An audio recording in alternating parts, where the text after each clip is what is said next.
Hi everyone, welcome to Live from Our Library, fun and spooky reads for Halloween. My name is Demosa Weber-Bay, librarian here at Scholastic, and I'm excited to share with you a lot of different fun stories that we found to recommend. I should start off by pointing out that when I was a kid, I was not allowed to dress up and do Halloween stuff, but I think that fun and spooky reads are kind of evergreen, where we talk about things that are good all the time. So we're focusing on talking about them right now because it's close to Halloween. But if you are an avid reader like I was, then you may have, been scaring yourself, into the midnight hours any time of the year. And so I wanted to start off with some of my favorites, and among that, representative of that time when I was scaring myself, I have these two Stephen King books.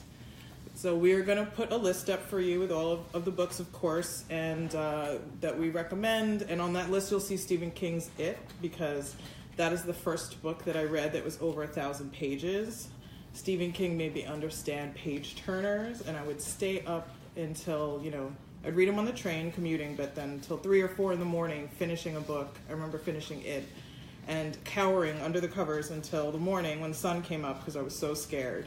And I've loved Stephen King's writing, especially his early stuff. So this one is Just After Sunset, which we have in our Gold Star collection because it received an award, the Alex Award, I believe.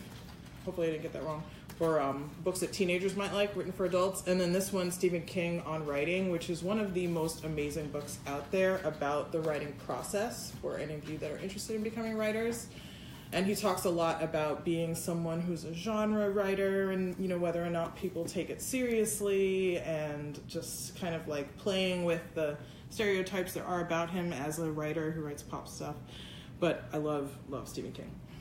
And then the second book that I have for you that's a favorite of mine is Dread Nation by Justina Ireland. And this book has not come out yet. It comes out 4/18, so April of 2018. But I just wanted to bring it up because I'm so excited about it. I just finished reading it recently. You can see the very cool cover. She is a zombie killer. She's got a scythe in her hands. Reminds me of Michonne from The Walking Dead. Last night, some of you guys might have been watching the premiere with me.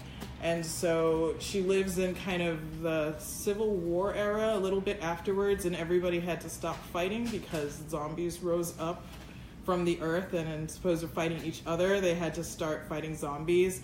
And in this world, African American and Native American kids are put into boarding schools, and they are kind of trained to be zombie killers. So it's kind of like 1870s, and it's got a lot of interesting social commentary as well as just being like a really good action book. So I was just so into this book. I was reading it and wanted to get you excited about it, but it's not coming out till April. So those are my favorites. Remember, if you have questions, please put them into the comments section. All right, my sign. Hopefully you can see that. So the first thing we're going to do is for the youngest age group, board books, and easy reads that you can do for bedtime and stuff like that. The first one I have here is You Are My Pumpkin by Joyce Wan. Right, a board book is very fun, and it goes through, a couple of different types of seasonal candy corn monsters and stuff like that. You get to the end and it says, Baby, I'm Batty for you. It's a very cute book. She also has one called You Are My Cupcake. I really enjoy that book. And then a classic, Clifford's Halloween. And this is a new form, well, not a new format, in fact. This is returning to an older style, the Clifford books. You may recognize the ones from the 1960s and 1970s had this kind of landscape size, and got a matte cover, and then you get to see Clifford in a series of potential Halloween costumes that he is considering, and these are just very cool because they look a lot like the ones that we have downstairs in the archive. Maybe next time I talk about a Clifford book, I'll bring like an old and a new so you can see how similar they are right now to the ones from before. And then the third one I have for you is Michael Hall's Frankencrayon. Now, if you have somebody at home who loved The Day the Crayons Quit or The Day the Crayons Came Back, very exciting books. I love those. They've been bestsellers for a long time. You see Frankencrayon, and he's on the cover, but then you got kind of like a cool picture of him there. And this just reminds me of all of the crayons that if your mom was like mine, we saved them in a jar and then we would melt them together and create a crayon that had multiple colors, and they're kind of playing on that with the Sprinkling Crayon story. And it's very enjoyable. You can encourage your child to scribble all over a page with various colors of crayon, as happens in the story, so they can live the story themselves. And then the last one I've got here is Samantha Berger's Monsters New Undies, illustrated by Tad Carpenter. And you've got, a monster who is shopping for new underwear after he's gotten all stretched out, and he needs, a replacement pair, the back cover. There are a lot of stories you may have seen, like about pirates and underwear, monsters and underwear. We, of course, have Captain Underpants, but this one seemed like it might be appropriate for the season. So those are some fun ones to read and share with the youngest in our lives. And I'm going to remind you that you go to scholastic.com/parents and the Raise a Reader blog, and then you will see our list. Okay. The next one I've got up is for the beginning readers. So I have mostly picture books in this, but I'll start off with this one, which is one of the Branches series, Notebook of Doom. This is actually in the series number 10, so there are 9 of them. This is the hardcover. There are also paperbacks, but these are the Branches stories that are kind of a bridge between reading books that are primarily pictures and books that have text, and so it's kind of like taking you from one level to the next gently. And there's another series within this that also is kind of spooky and fun, which is called Eerie Elementary, and that one I think is also almost up to 10 with the number of books. This is Snap of the Supergoop by Troy Cummings. Hold it here. Another one that, if somebody is familiar with Goodnight Moon, then they might enjoy Goodnight Goon. If you know Goodnight Moon and all of the different things that are said goodnight to in the room, as well as the child, and then you will be familiar with how this plays out. And it's just like a fun one, especially if my sister's children and my friends' children all love Goodnight Moon, so this would be like a good time to read that and then break out something that's a spin on it. It's kind of similar to a Fractured Fairy Tale, and we have some that are in that genre later on. Then I've got Mary McScary by R.L. Stine, illustrated by Mark Brown. You guys might be familiar with Mark Brown for the Arthur books that he's done, and hopefully you're very familiar with R.L. Stine. Mary really wants to scare her cousin. She can't quite figure out how to get him, and she just basically tries different ways of like popping out, scaring him, doing things to give him the creeps, like snakes and different kind of like monster-like things. She puts, a scary costume on and stuff, and she's just trying to figure out how to get her cousin. Very McScary. And then the last one I've got in that age range is The Too Scary Story, and this is by Bethany Dini Murguia. Hopefully I pronounced that name correctly. Sorry, Bethany, if I mispronounced. And in this one, you've got one child, their dad's reading a bedtime story, and you've got one child who is, it feels like the story's getting too scary, come on, gotta let up a little bit. And then the other one is like, it's too boring, and so the dad kind of goes back and forth, responding to the desires, requests of each child, and modifies the story so it gets scarier, and then it gets a little sillier and scarier and a little sillier. So it just seems like it's right on with our topic. This is a new book that came out, I believe, from Arthur A. Levine Books at Scholastic, and is very cute and fun for the season. All right, so we're going to take a look at some questions. Just grabbing the phone. All right, so I've got Maria Izazaga asking about the price of the books. The price of the books is determined by where you get them. So if you go to the links that we put on the Raise a Reader blog with the books for today, and you go to this online Scholastic store, then those are the prices, kind of like the parent store. We have a few different interfaces for getting books for Scholastic. So if you look in the club's flyers, you may see some of these available. Sometimes there are packs of books that are seasonal, and so the pricing can change. And then book fairs also is another place where you can find these. It often also depends on if they're hardcover or if they're paperback. most of the ones I've shown are picture books, and I think they're kind of equal between hardcover and paperback. I don't know what the average prices are for those different things, but if you follow the links, you'll be able to figure it out. And if I get some better info, I'll let you know. But thank you, Maria. Let's see if we got any others before we keep going. The link should take you somewhere where you can find everything for purchase. Erica Marie asks, any good books for kids with autism?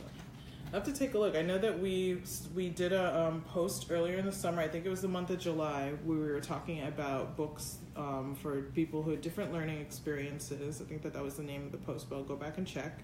I put a link to it. We talked about stories for folks who are dealing with autism, ADHD, and dyslexia. And for example, we found stories by, remember his name, the man who played Fonz in Happy Days. My family would be disappointed. Henry Winkler. My family would be disappointed. I can't remember the Fonz's name. And some of those stories were for people who have dyslexia, or they used a font where it's supposed to potentially be easier for folks who have dyslexia to read. And there's some other books that we kind of found, and what we tried to do in that was look at the particular ways that people learn differently and the way that they approach text on the page and process ideas, and then we tried to make some suggestions for books that would be appealing to those kids. So if you look back for that, I believe it was July 2017, and you should be see some of the things that we recommended for children that are living with autism. Thank you for that question. That is one of my favorite ones that we did. Okay, so keep asking questions, and we are going to switch. And this is the range where I lost my sign. So we're looking at things that are for ages about 8 to 10 or 11, 12. These are 3rd to 5th graders, so not actually probably 12. 5th grade, you are probably about 10, turning 11. And 3rd grade, you're probably 7, turning 8. And so we have a series called Happily Ever After by Orly Zurovsky. The first one I have here to recommend. And this is the first one we're doing out of a series. The first one is called Ghost Coming. The second one here is School Spirit, Drama, and Crushed. And in the story, you have a girl who is a ghost and going through the middle school drama that one would have, but with the added challenge of being see-through and having, also a bully that she has to contend with and stuff like that. And that is the Happily Ever Afterlife series. And then, also for that age range, this is in the classic, Scary Stories to Tell in the Dark, collected from folklore and retold by Alvin Schwartz, drawings by Stephen Gammell. I read this a long time ago. I can't remember exactly, all of the details of what I read, but one of the things that I noticed was collected from folklore is that, this is always a great time to go back to some of those stories from Grimm and Hans Christian Andersen and stuff like that. And I found, I don't have this on the list because I don't know how easy to find this book, but this is an older book that we had in the library here, Slovenly Peter. And a lot of the old folk tales and books that were written for children back in the day would sometimes have, scary messages that kind of encouraged you to behave yourself. So this, in here there's like the story of Little Suck a Thumb, which is a kind of a story to scare somebody into not sucking their thumb. The story of Augustus, who would not have any soup, so somebody's supposed to eat their food. Story of Fidgety Philip, and so you have different things, kind of silly.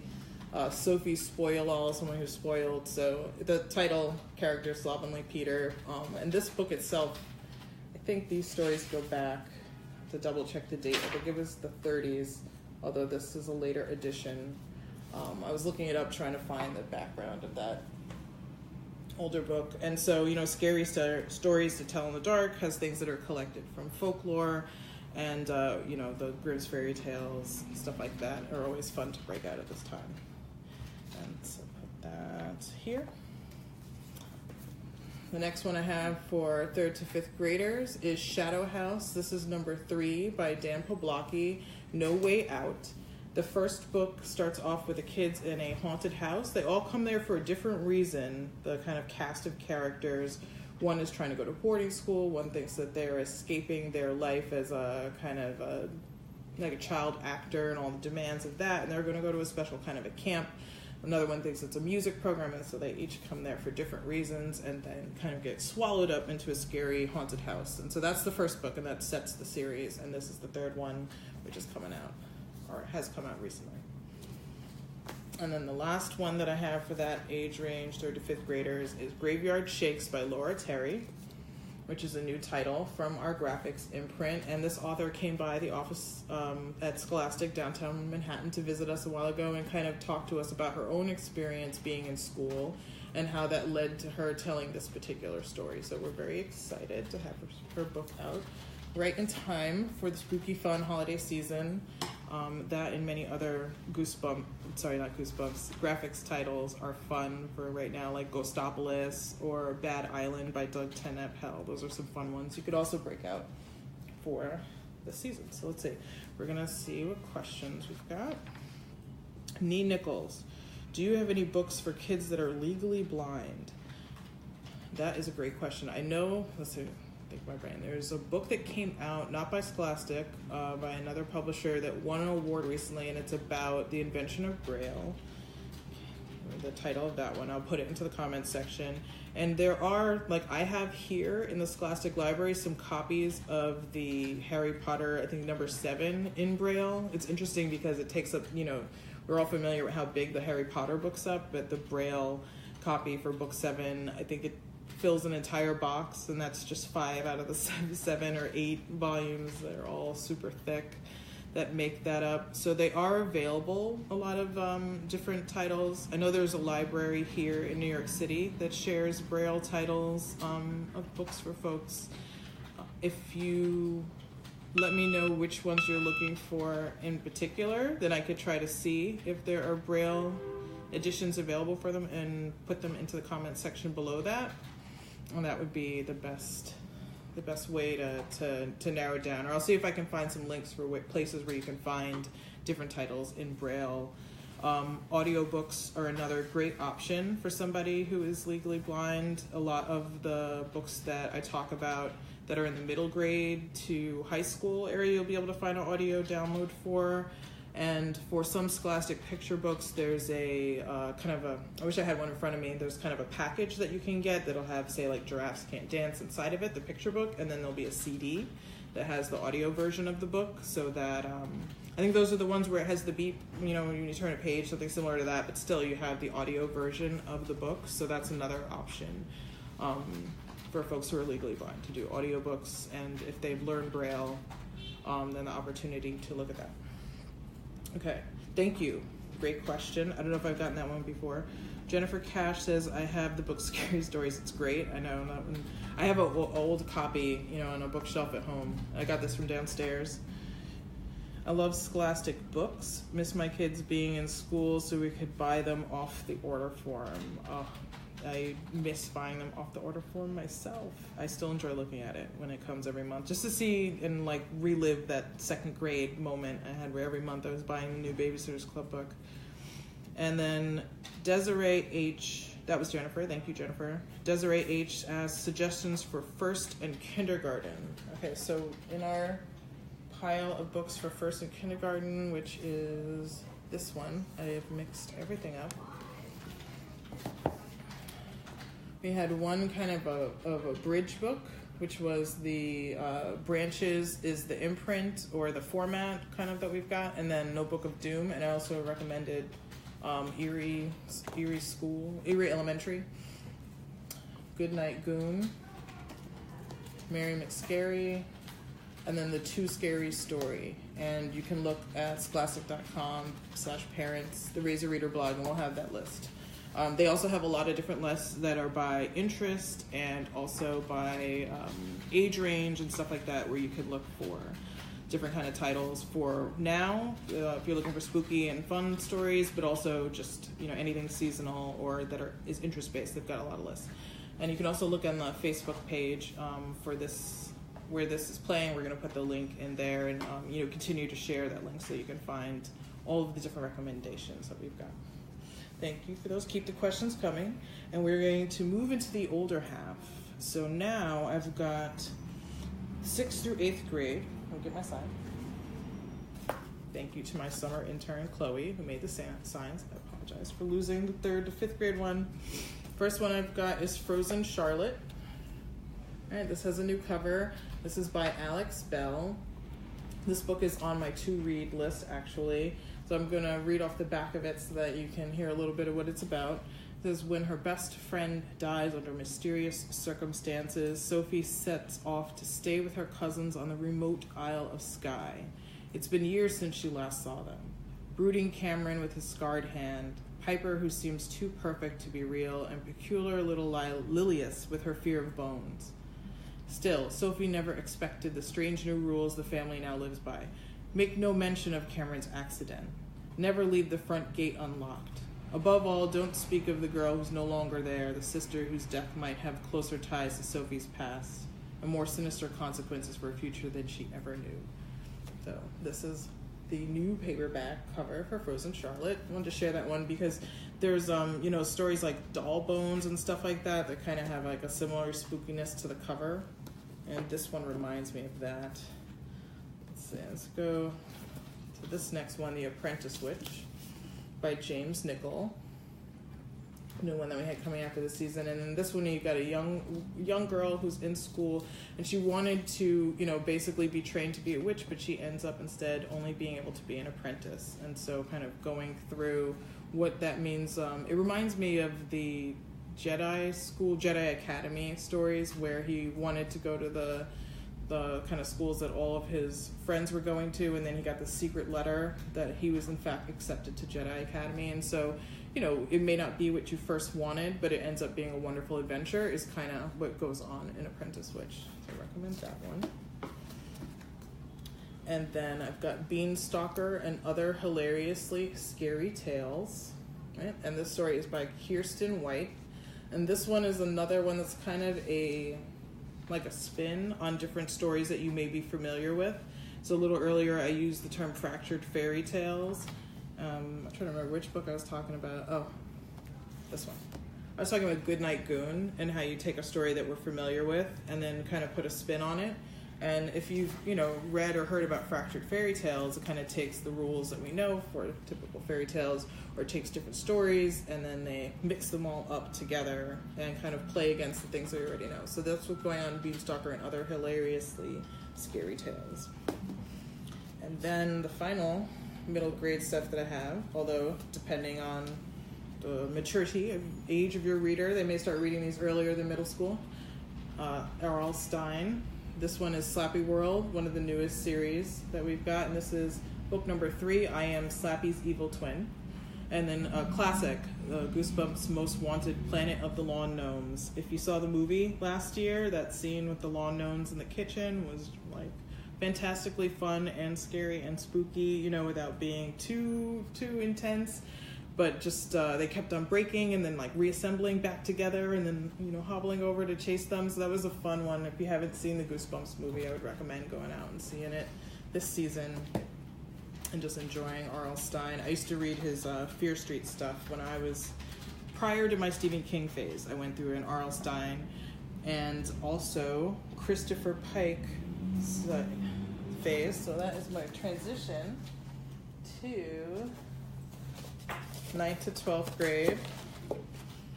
I'll check questions in a sec. And also adult. I'm going to hold that one up because we mixed these together this time. So I was talking about my R.L. Stine phase, and I was also reading Christopher Pike, Caroline B. Cooney, all that kind of stuff. So I know that this book is intimidating because of the size and the heft, but those of you that are in my age bracket might remember reading Remember Me by Christopher Pike, where the young girl, on the cover, I meant to go down and get the original cover. On the cover, you had the kind of scary horror letters, Remember Me, and you saw somebody who'd fallen from a balcony, and she's trying to figure out who was responsible for her death. So this book itself has the combination of all of the books in the series. There was Remember Me, and then Remember Me The Return, and Remember Me The Last Story. So 1, 2, and 3 all combined here into one. This is what's available now. So if you read them when you were younger, you might want to go back, reread the Fear Street, the Christopher Pike, all of that fun stuff that they made all those movies off of in the 90s, and you're like, I remember that book, I read it. when I was younger, I almost had this in my favorites, but it's still available now, so I wanted to put that out. And then, let's see, I'll go to this one. This is Beautiful Creatures. This is by Jaime Garcia and Margaret Stoll. And this kind of fits into the genre of Southern Gothic. You've got a family that's living, their whole family's got kind of a history with witchcraft in the area. And the teenage girl, she's falling in love with somebody. There's a huge scene at the end where her powers come into play. And there are other books in the series. I only read the first one, but I did, after that, go and pursue to see the movie. It's one of those things where I didn't realize that the movie was out, but I went and watched it after reading the book. And that I've got here another thick read to keep you up until 3 o'clock in the morning, Cowering Under the Covers. And then I've got The Singing Bones by Shaun Tan. So I mentioned Fractured Fairy Tales with Goodnight Goon. I brought it up again with Beanstalker. And so this one is Shaun Tan, and you may remember his book, The Arrival. This one is, I got it for a high school and adult because I think you'd really appreciate it if you've read a lot of the fairy tales. What Shaun Tan did is make sculptures that represent a lot of fairy tales that we are familiar with from Grimm. Right, and for each one, he picked a particular passage from the story and just, put just that passage on the page that it's facing. So what I am struck by, look, I love Shaun Tan's work. See this on the back. That's really cool. Hopefully you guys can see that well. It's called The Singing Bones again, is just that, his 2D stuff that we see on the page when he's drawing one of his picture books or The Arrival, the graphic novel, is amazing. And then to see a 3D rendering of the kind of creatures that he invents for his world is really cool. I use the word amazing twice. But I would love to be able to have one of these 3D creatures. It would just be so cool to have one on my desk with all my other toys. So I wanted to bring that one out as a title. And then the last one I have for YA and adults is All the Crooked Saints by Maggie Stiefvater. You can see what I'm up to right here. I use the dust jacket a lot of times as the bookmark when I'm reading hardcovers. And this is set in New Mexico, which I really enjoy. Kind of Colorado, New Mexico area, San Luis Valley. And back when I was a teen librarian working in the southern part of that exact area, I had a UFO expert come to the library for our teen summer reading program to talk to us about the kind of activity in the area with UFO, unidentified flying objects and all that different kind of stuff. And there's kind of like a spooky, eerie, stuff. Area 51 is a New Mexico, tale. And so this, All the Crooked Saints, Maggie Stiefvater's got a family that is capable of performing miracles, and people travel from all over to get to them so that they can have a miracle performed. Once the 2 miracles have to be performed, the first one kind of brings the darkness out, and then the second one is when they figure out how to conquer that. And so these pilgrims are all like near their farm and homestead, and they also have things that are going on with their family, so those things kind of bump up, so there's the family stories, the stories of the pilgrim travelers, a young man who's looking for work, so he's not there asking for a miracle. He's just working and helping out with the family. They're the Sorias. And it's just got an ethereal, beautiful quality to it. I really enjoy her book Scorpio Races. I know that she's also done the very popular Shiver Linger series with the wolves and the Raven Boys, the Raven Cycle, right? How could I get that? Forget that. But All the Crooked Saints, I don't know if it's a standalone or if there's going to be more to it, but I'm really enjoying it so far and highly recommend that for YA or adult. And I think that is it. I'm going to double check and see if we have any questions that we missed before we go. Katrina Wallen asks, any adult scary books that you recommend? And so in there I had, these were for adult and YA that I just went through. If you haven't read Stephen King and you're not intimidated by scary books, I would highly recommend reading I would start with the first thing he wrote, which is Carrie, and go through those first dozen or so. Needful Things, Pet Sematary, all of that. Pet Sematary 2. They made a lot of movies of these, and the movies are great, of course, but the books are just fabulous. It makes you understand the idea, the concept of a page turner. I think Stephen King is one of the main ones. And other adult scary stuff that I've read, it's hard to pick out because I kind of went through a phase with Stephen King, Christopher Pike back then. Lately, I read a lot of Nora Roberts. She writes kind of, paranormal romance, and I recently read the Cousins O'Dwyer trilogy. So you got three relatives, 2 siblings and a cousin. Then the cousins moved to Ireland from the Americas. She's discovering her powers of witchcraft, and when Nora Roberts does trilogies, and each one a different person or sibling or friend kind of is the focus of the story, and the other people kind of fade to the background, but they have a bad guy that they are continuously trying to defeat, who doesn't get defeated till the 3rd book. So I enjoyed some of that. If you're into romances, paranormal romance, Nora Roberts I'd recommend. And then I had Stephen King. And I'll try to think of other stuff. Keeping in mind that I spent a lot of time reading children's and YA literature. So I have a to-read list that's pretty long. But unfortunately, I don't get to the adult ones as frequently as I would like to. So that is what I've got for you today. Let me see if there's anything else. Stella Devora, good book for a 9-year-old girl bullied for almost 3 years. We actually have a book called The Survival Guide to Bullying. I am so embarrassed that I don't remember the author. I will put a link to that into the description for you. We also have a title called Restart by Gordon Korman, which is from the perspective of the bully, which seems odd to recommend, but in this case, the person who has been a bully in the school, he fell and hit his head, and he is got amnesia, and so he can't remember he's a bully. He goes to school, and everybody's kind of reacting to him, cowering when they're around him, and he has to kind of come to understand the place that he fit in the society that is a middle school, and come to terms with the way people view him, even his family, where his stepsister is afraid of him. So that was an interesting title, Restart by Gordon Korman, and I believe that Scholastic Parents is going to have a Facebook Live. What's the date? November 1st. I want to make sure I get that right. They're going to have a Facebook Live on November 1st talking about bullying, and I believe that Gordon Korman is going to be there so that you guys can ask him questions. Where did he get that idea? Gordon Korman is one of my favorite writers. Where did he get that idea to come at it from that direction? And even though she's 9, that would be about 4th or 5th grade, and the Gordon Korman books are set in middle school, but a lot of times children read about something that's slightly older than them, so you'll see people from elementary school reading about middle school, people from middle school reading about high school, and so I think that Restart, if you want to read it with her, or read it, or she reads it on her own, I think that would be fine. And those are the 2 that I have right now. The Survival Guide to Bullying, which is also kind of maybe middle grade set, you could look at that with her.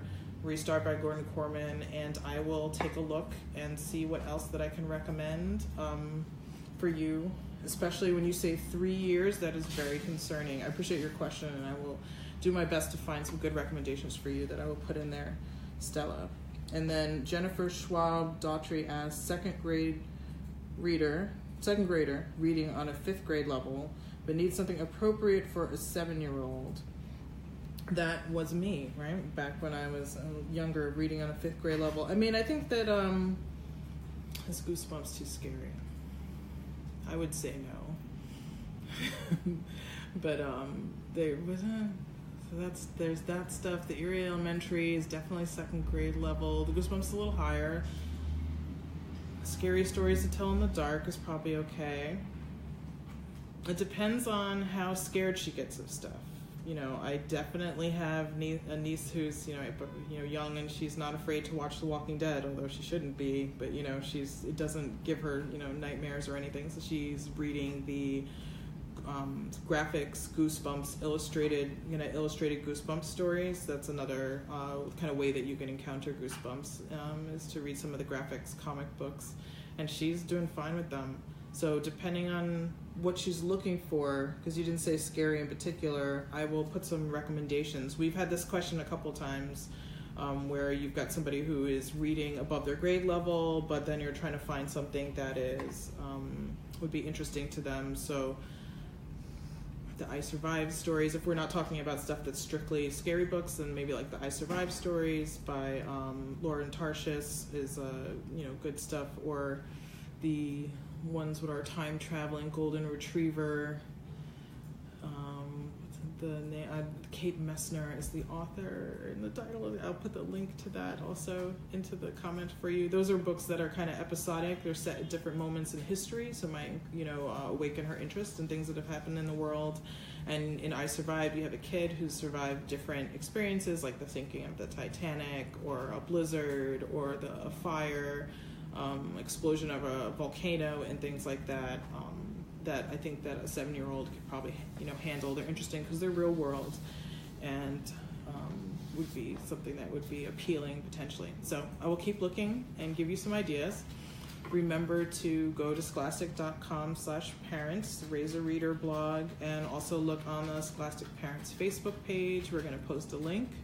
All of the questions I didn't get to answer, or that I had an incomplete answer, I'll try to put something down there for you. And we look forward to you joining us next month. This was Live from Our Library, fun and spooky books for Halloween. Bye, everybody.